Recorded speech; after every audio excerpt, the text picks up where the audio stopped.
From Charleston White spraying Soulja Boy with bear mace in Miami, to him making T.I.'s son cry on IG Live. These are the moments when Charleston White humbled entitled rappers. In July 2022, Charleston White called out Soulja Boy's street cred on Say Cheese TV. That interview lit the fuse for what happened next. I want to remind Soulja Boy, you ain't got no. And watch him you, and watch him you. Remember you was on your tiptoes. Remember you was a tiptoeing. You ain't got no street. Let's go back over your career. You got rap rivalries. You ain't got no opposition. Y'all ain't boom, boom. You ain't none of what you professing to be, Soulja Boy. Grown man, Soulja Boy. Soulja Boy heard those words loud and clear. He decided to confront Charleston White face to face in Miami during Rolling Loud weekend. But White came prepared for anything, and later went live to show exactly what he did to Soulja.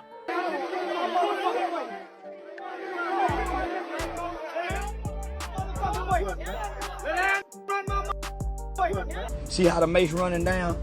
See how that's how that mace was running down that boy's face. That's that orange bar mace that I hit that boy with. Y'all see, look. That mace ain't got no blowback. It was looking just like that on that boy's face.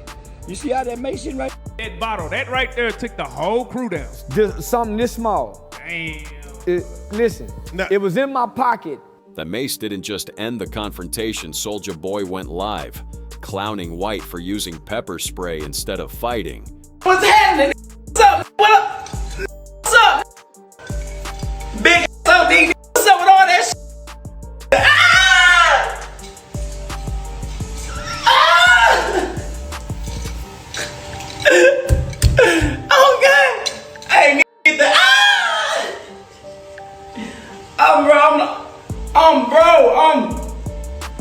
I'm shocked and appalled, bro. I said, I know they just put out some pepper spray, my nigga. But White wasn't done. He took the beef to another level by filing a police report against Soulja Boy and his associate Flo Malcolm. That's when Mob James chimed in on the situation during his interview on Vlad TV. What was he supposed to do? Yeah, I agree. I don't deal with him, but you got 12 men coming at you, ready to do great bodily harm to you. Yeah. So, is it gangster to sit there and get your ass whooped? No. I'm gonna do whatever I can. Soulja Boy got maced and humiliated, but things got even more intense when Charleston set his sights on T.I. and his son, proving that no one's family is off limits. In October 2022, Charleston White made an unprovoked rant about T.I.'s 18-year-old son, King Harris, on social media. When Charleston White sees young King bucking up to his parents, I'm really like that. They been dealing with that for a minute, homie. But he not what he professing and proclaiming to be. His mom and daddy know that. He been getting special privilege because he's T.I. son throughout all his life. He don't know that though. King's response came quick on Instagram Live. Pointing who did what, who, man, we was about to whoop when you come back down here from telling. Yo, I can see you had a soft upbringing. Charleston White didn't back down. He took the beef to another level by involving law enforcement. Shoot the one of these little they kick me. I was with George all goddamn day long. Kick my ass. I'm on George Zimmerman that talking about he'll whoop my whole ass if I put the mace in the badge down. I ain't gonna never put this mace down. This is non-lethal. Judge, I ain't never put this down. I'm gonna put it down on the and especially a young with all that energy and violence and anger and displaced rage in his heart that he want to try to project off on me because he really want to kick your ass. That's what it is. He really want to kick your ass. Clifford, nobody gonna whoop me. Charleston White's threats forced T.I. to step in and defend his son, making it clear he wasn't playing about family. Can you come tell me and mine a thing we ain't never gonna do and pretend we on the same level? So, man, look, man, crawl back in your little dusty ass hole. But if you thought that was wild, wait until you see what happened when Charleston White checked Boozy Badazz. This one started with Charleston calling out Boozy's past. The wrong move from the jump. Charleston White versus Boozy Badazz is a beef that goes way deeper than social media drama. It started with Charleston White calling out Boozy for his criminal past and escalated into one of the most personal feuds in hip-hop history. T.I. and Boosie, homie, Boosie 9 black people. He murdered. But Charleston White didn't stop there. He took the beef to a whole new level by targeting Boozy's family. Say, Boosie, you might have to bury your boy before you get out of prison. Lil Tootie done got on DJ Boosie. Boy, I kill Tootie. I shoot Tootie right in this trying to play tough. Boozy just laughed it off, but Charleston kept pushing his buttons. Of my life. Calling me a murderer and you a convicted murderer. Convicted murder. Well, he killed somebody over a starter jacket, huh? Yeah, that's what he said. The situation got even more serious when Charleston White started celebrating Boozy's legal troubles. Now, DJ Vlad tried to get Boozy an apology from Charleston, and well, that didn't work out. Unfortunately, it didn't work. You know, and look, you called me and you said, Vlad, I know you interviewed Charleston, but he talks about my kids and so forth, and can you stop? I said, I got you. If you look, you haven't seen Charleston interview since. And now he hates me too and talking about, you know, my family and so forth, but it's whatever. I really don't care. But the real turning point came when Charleston White made it personal on a whole different level. Now, Tootie done went on academic page and say he can't wait to see me. Say, Boosie, you might have to bury your boy before you get out of prison. Lil Tootie done got on DJ Boosie. Boy, I kill Tootie. And just when you thought Charleston White had peaked, enter Finesse to Times. A 10-year-old's online threats lit the fuse. And White wasn't holding back. Charleston White called Child Protective Services on Finesse to Times over his 10-year-old artist Lil King. White claimed he saw a crime being committed when King made threats online. I saw a crime being committed. Even though people think it's a game, I seen a kid, a 10-year-old kid, who was making terroristic threats. White didn't just stop at the CPS call. He went public with the entire process, making sure everyone knew what he was doing and why. Yes, ma'am. I only have rapper names and street names, but I'm sure they're easy to find. Yes, ma'am. I want to make a report of child threat and child endangerment. Okay, so before we get into those concerns, I do need to collect some basic information on everyone involved. Yes, ma'am. I just want to let you know that your identity has been returned and confidential by state law. Oh, no. I don't want mine to be confidential. I want mine to be identified. I want them to know I did it because I work with children, and it's an obligation to report something when you think children are in danger. The young rapper took to Instagram Live with a heated reaction that showed just how deeply the situation affected him. I'm gonna come up there, bro. It ain't no doing, no talking. He better have security. We're gonna beat this out his old ass. We're gonna beat them in black and blue. Yeah, getting beat. It's over with. I'm through talking. You getting talk, your ass getting beat. I mean, you know that right now. Finesse to Times' dismissive response was clear that he wasn't going to let White's actions change anything about how he handled his business. But Charleston White had one more move, and he was doing something behind the scenes. Credit in helping them start an LLC, helping them start a business, right? So then I went and got a car. Homie, they need a car. So we got a 2023 brand new Pathfinder. This whole situation showed how far Charleston White was willing to go when he thought a child was in danger, even if it meant making enemies in the rap game. Just when you thought White had maxed out the drama with Finesse 2 Times, he turned his attention to Young Thug. And this one came with receipts no one could ignore. 2025 brought Young Thug's darkest secret to light. After telling everyone Gunna was a snitch, rumors started circulating that Thug himself didn't practice what he preached. And that meant Charleston White finally got the ammunition he'd been waiting for.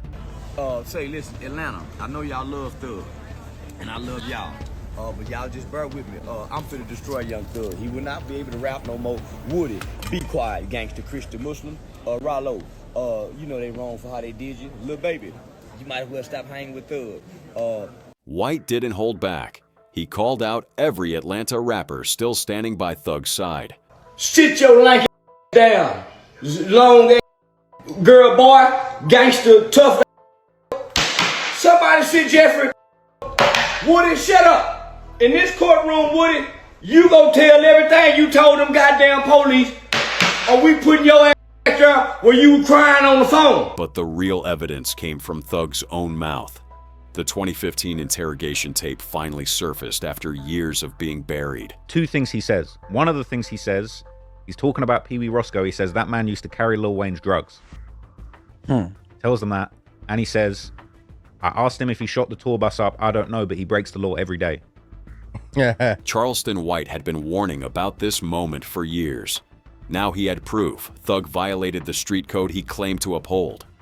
And to top that off, Charleston White went on live to mock Young Thug's entire legal defense. Record label, give it that life. Y'all know what YSL is a financial group for the poor kids who mama was on drugs.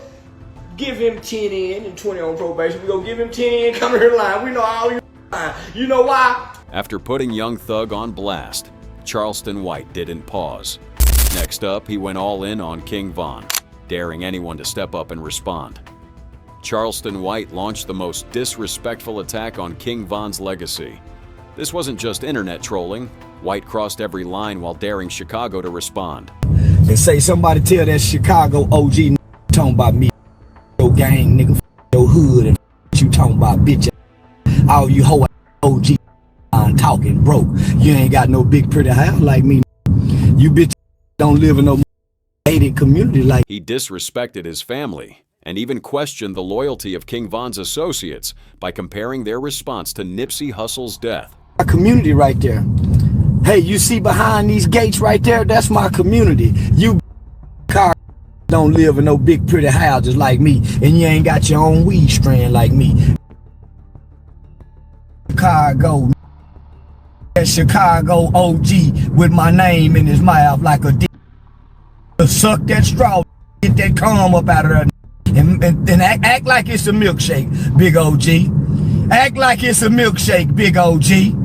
Yeah, King Von dead and ain't nobody done nothing. Who done died behind King Von? Somebody died when Nipsey Hussle died. Them went and killed some when Nipsey Hussle died.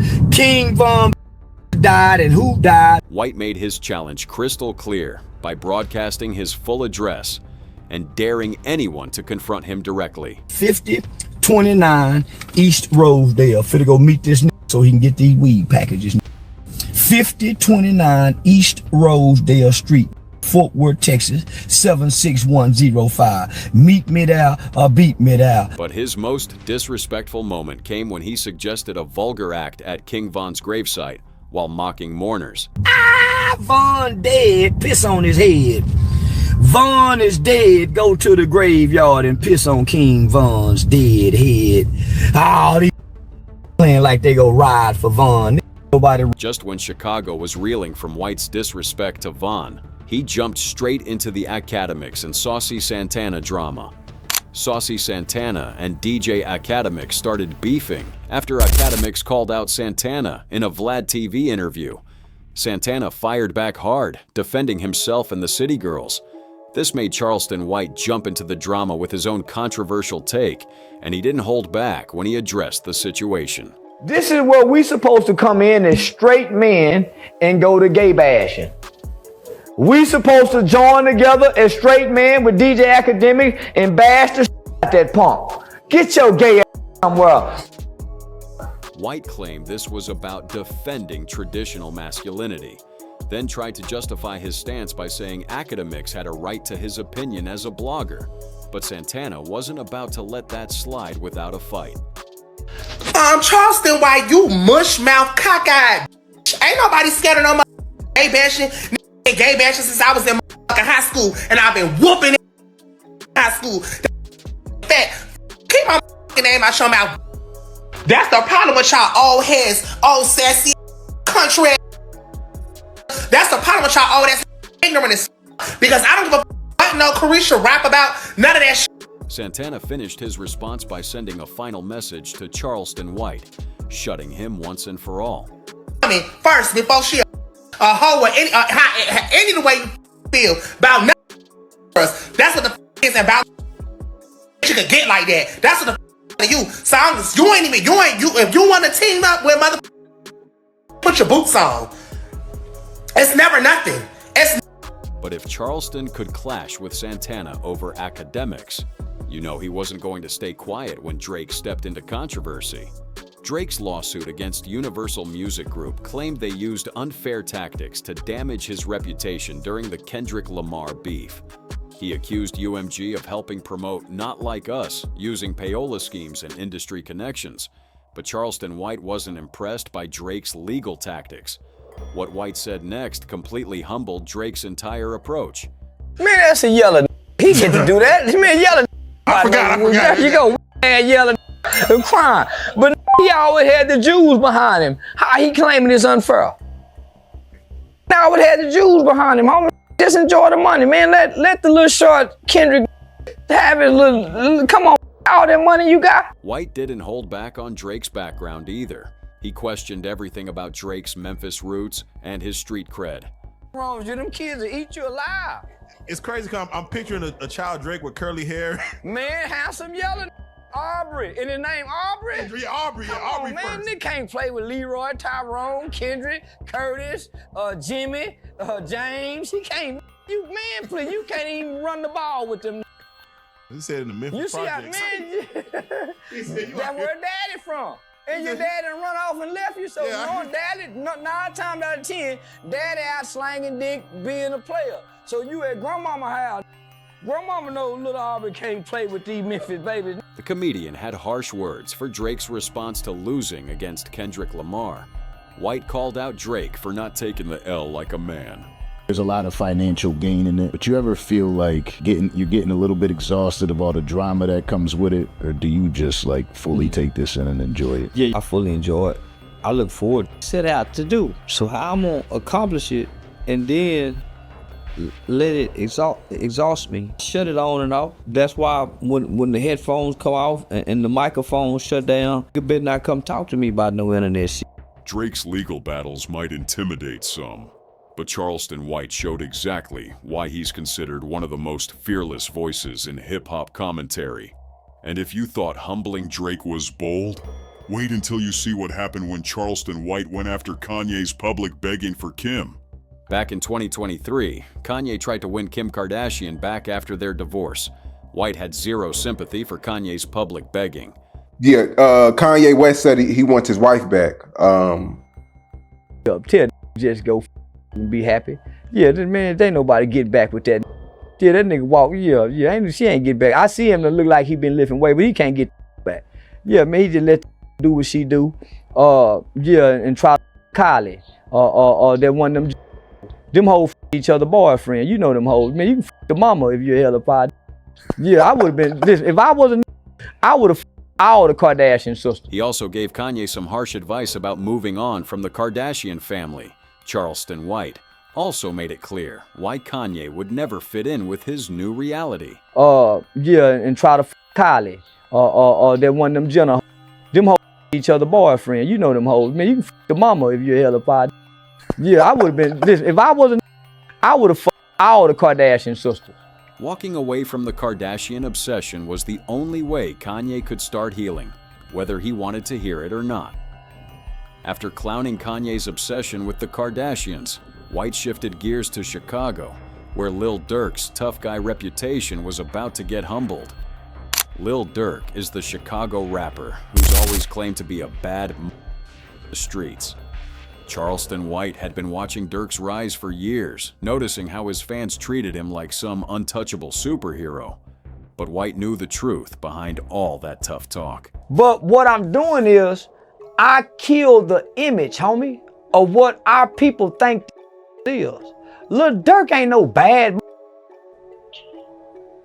No, man, don't have fat white baby mamas. White didn't stop there.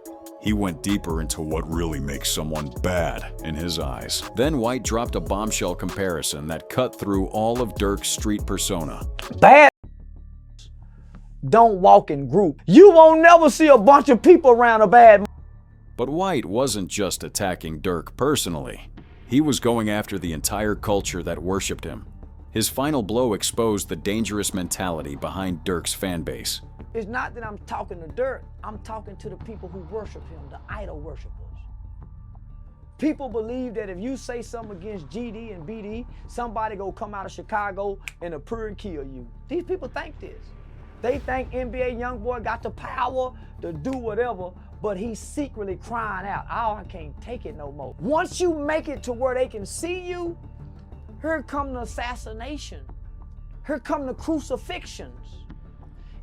They come to tear you down. They not come to cheer you on. Half the people that's looking, watching, and listening, they cheering for the destruction. They're not clapping for peace. Dirk got humbled over his fake tough guy act, but Charleston switched gears with Kodak Black, calling out his addictions, antics, and the performance he put on for the cameras. Charleston White called out Kodak Black's behavior. For months, people questioned if Kodak was really struggling with addiction or just putting on a show. But White had been around Kodak enough to know the truth behind his viral antics. No. Oh, he playing on everybody. So he ain't, okay. Kodak Black playing on everybody. We all getting high on something. But he ain't doing no dope. Kodak playing, that's all I'm gonna say, Kodak playing. White's experience with Kodak gave him a unique perspective on why some rappers choose to play a certain role in public. He understood the difference between real struggles and calculated performances. He ain't on no more drugs than what we on. Smoking weed, or maybe sipping syrup. Yeah, he sipping syrup, cause he sipping syrup, smoke weed. But man, nigga ain't on no hardcore drug. They got him laying in the streets, how he was sitting in the street. Man, that nigga playing. Yeah. And he doing it amongst the people. But this was just the beginning of Charleston White exposing the difference between real and fake in the rap industry. And after breaking down Kodak Black's act, White moved to the West Coast, taking aim at Nipsey Hussle's memory. And one offhand comment would reveal more than he intended about the impact Nipsey really had. Charleston White's voice shook the building when he went after Nipsey Hussle's legacy. For years, White called out what he saw as fake motivation from Nipsey's death. But his real feelings slipped during a Say Cheese interview that's changed everything. What God grabbed, it don't die. It lives on like Nipsey's legacy, like Tupac's legacy. Oh, so now you giving Nipsey his flowers. Oh, hold on. Now you giving Nipsey his... Sean Cotton caught White's slip immediately. He knew White's usual disrespect was just a performance for views. The West Coast had been waiting for White to show his real feelings about Nipsey. You didn't realize. I had to catch you on that. An accident is a mistake. Nipsey, come on, his influence, come on, bro. Don't play. But once White realized his mistake, he doubled down on the disrespect, and the internet exploded as he tried to maintain his hater persona. Nipsey Hussle. No, I'm saying, when Nipsey died, everybody was trying to do real estate. I spit on Nipsey, her grave. I just spit on your floor. I spit on your grave, and I piss on his tombstone. On the sick, huh? Don't tell me about no Nipsey and that got ear miskilled. White didn't stop there. He later went and dissed Black Sam, Nipsey's brother. This legacy debate exposed the truth behind Charleston White's internet persona. His brother is riding off his brother's insurance money. His brother is riding off his brother's celebrity status of his celebrity friends come and support him. His brother. And if you like this video, don't forget to like and subscribe.